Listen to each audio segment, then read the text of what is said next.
guys. Okay, I don't know what time it is. Probably near 3 a.m. I have a little flare-up issue going on, so I figured, yay! Let's get on camera. That was my first thought, anyways. No, it wasn't. Okay, so what's today? Someday in August, I don't know what year.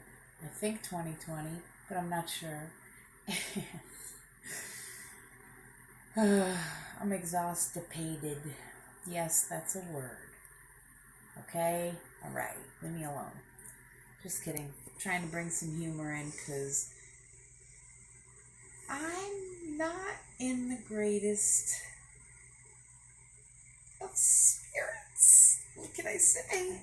Deal with parasites all day and all night, and idiot clowns with medical degrees, and you go a little cuckoo for Cocoa Puffs.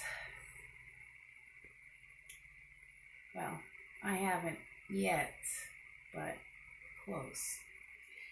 So I wrote some notes of this timeline because I never got to the life cycles of this Morgellons, botfly, nanobot, whatever it is. Worm, mite, nematode, smart dust, all of the above. Who the knows? I don't. I just know I deal with them relentlessly because I don't have a choice. So, I'm about to do my flare-up regimen, fun times, and go over this life cycle.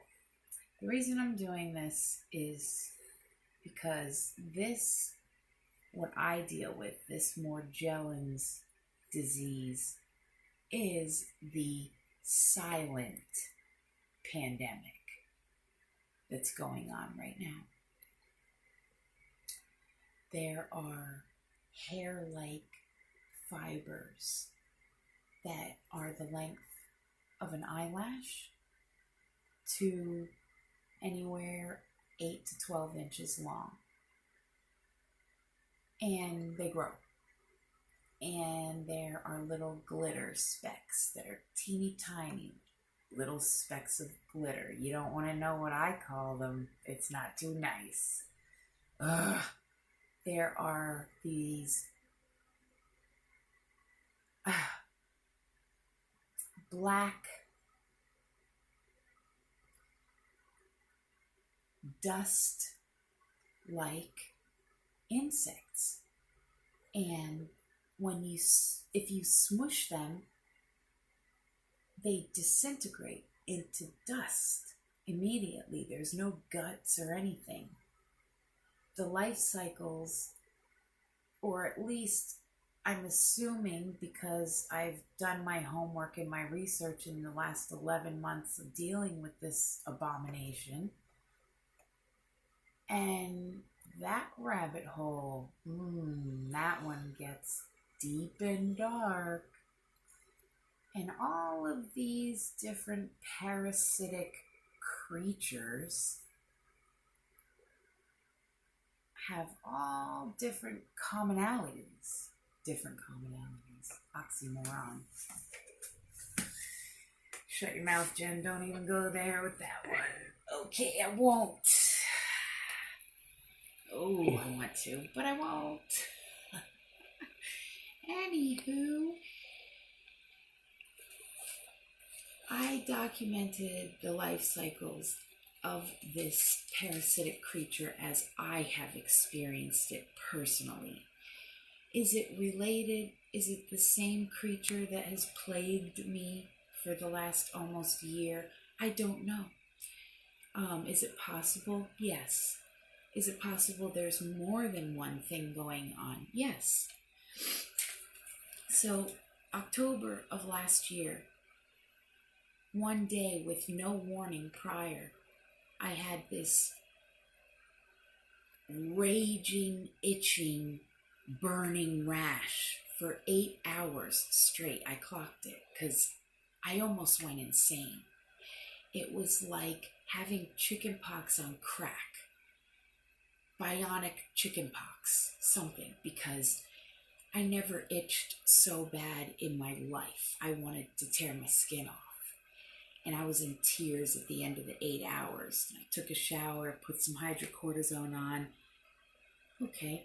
And then I started seeing these bumps all over my body. And then for the next couple of months, I would go through this whole regime of washing, vacuuming, setting off bed bug bombs and tick bombs and spraying for fleas and borax and oh my God. And I'm noticing that these bites, what I'm perceiving to be bites all over my body, head to toe, scalp to toe, literally, had a black head as it looked to me, like blackheads in random spots. And when I would use my tweezers, it was not a typical blackhead piece of hard dirt. It was a string that would come out, a hair, a fiber. And I'm like, do I have ingrown hairs? Like, what is going on? And nothing's getting better. It's just staying the same or getting worse. And in my house, I would notice a layer all over everything that looked like a lint dust. And I'm thinking, I just dusted yesterday. What? Vacuuming, washing, daily. And then on everything, even in food, if you left food out for 10 minutes, a cup uncovered, there's floating things in it. I'm like, all right. So by this point, I don't know how I've made it this far, honestly. All right, so these glitter things were all over. And then it felt like hairs were always tickling you, landing on you, in your nose, in your eyelashes. And I'm like, what? Down my throat these things went. What they do is they fly through the air, little hair that nobody would notice, by the way, hint, hint. Looks like your typical piece of flying dust or a dog hair from your pet. No one would think anything till it lands on you. And when it lands on you, it stings. Why does it sting? Because it embeds in your skin. And, here we go. God help me. When it embeds in your skin, it slithers like a snake and burrows and builds a nest-like braided spiral layer. I don't know what to call it. Love nest in my head.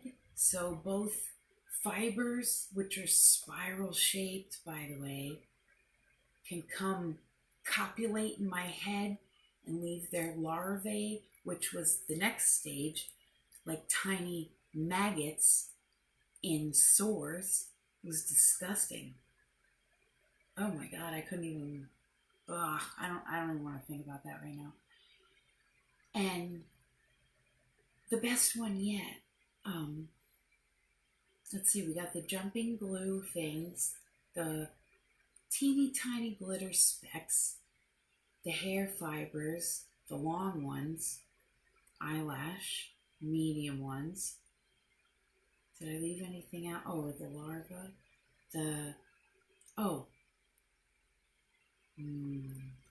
let me just relish this memory for a moment. 2-3 weeks ago when Now those maggot-like larvae had grown wings. And now they're these teeny tiny little grayish brown color of mucky, moldy, disgusting, puke green gray gnats flying out of my head.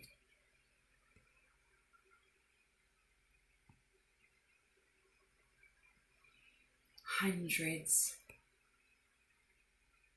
of little gray, tan, and black gnats, flying insects out of my fucking head. And I've got a dermatologist telling me 2 weeks prior that I don't have bugs turning me away. Well, I got news for everybody. We all know I'm crazy, but I'm not insane. And I'm not delusional. Does this look delusional to anyone? Or does it look like, I don't know, something that's about to burst and hatch out the next batch of them that I get to sit here and deal with for hours on end every single day, suffering? I guess I'm hallucinating. Oh, silly me. It's all in my head. Maybe I should listen to them. They are doctors. And they said to see a psychiatrist and get an antidepressant.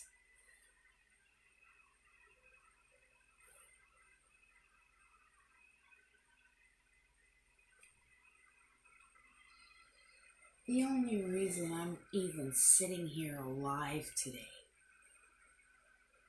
is because I got off all of my psychiatric medications in 2018 and went natural after being on them since the age of 15. Zoloft, Paxil, Prozac, Celexa, Lexapro. Let's see, then we've got Xanax, Ativan, Klonopin, Visceral, Valium. Then we've got Haldol, Seroquel, Cymbalta, Lithium, all kinds of fun stuff I've been on. Well, between what's being sprayed in our skies, the signals that we are receiving when those aircraft go over, the smart technology everywhere, which produces smart dust. 1 + 1 is 2, all together now. This is why I can't do these kind of videos, because I'm not eloquent. I don't have that diplomacy and tact that everyone on YouTube seems to have, that photogenic, camera-ready personality. And that's fantastic. I love it. And some of you guys, I love you guys. You know that. People I sub and my fam, I got the best of the best of the best. But I'm not stupid. Far from it. And I'm not a liar. And I'm not insane. Crazy.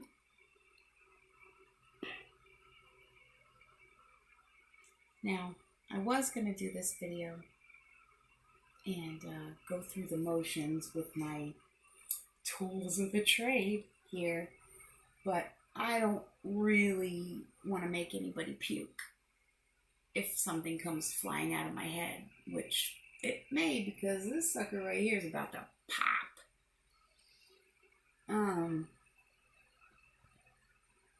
I apologize for my language in this video, and if I offended anyone, I do not mean to. It's just, I'm at my wit's end anymore, all things considered. And I want to let anyone out there who is suffering with this unmentionable. You have what? More jellies? Well, that doesn't exist. It's all in your head. Because you're insane. No, you're not insane. These things are real.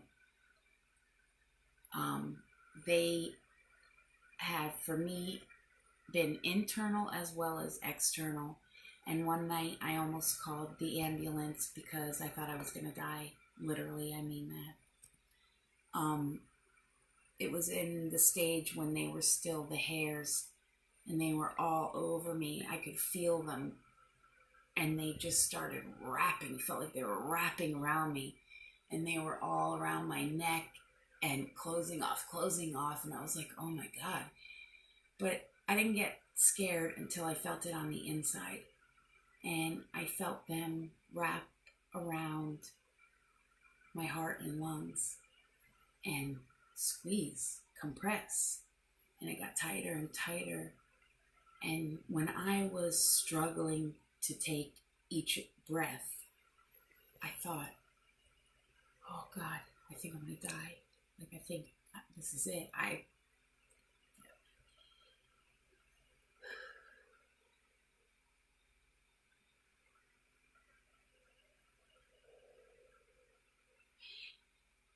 And because the whole CoronaCon pandemic had just started, I didn't go because I didn't want to be in a hospital surrounded by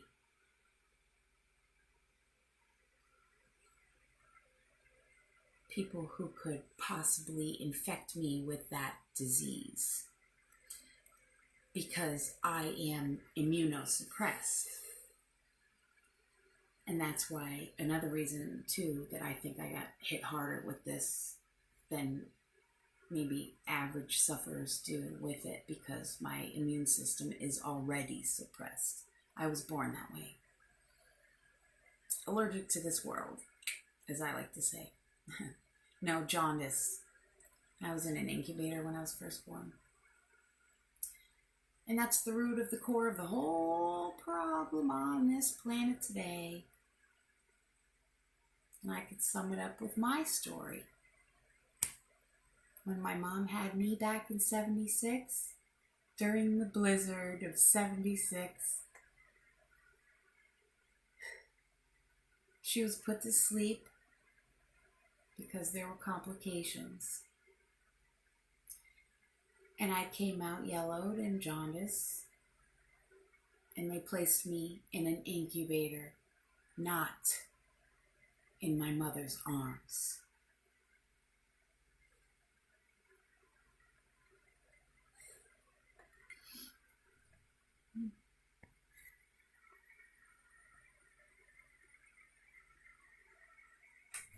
Mm.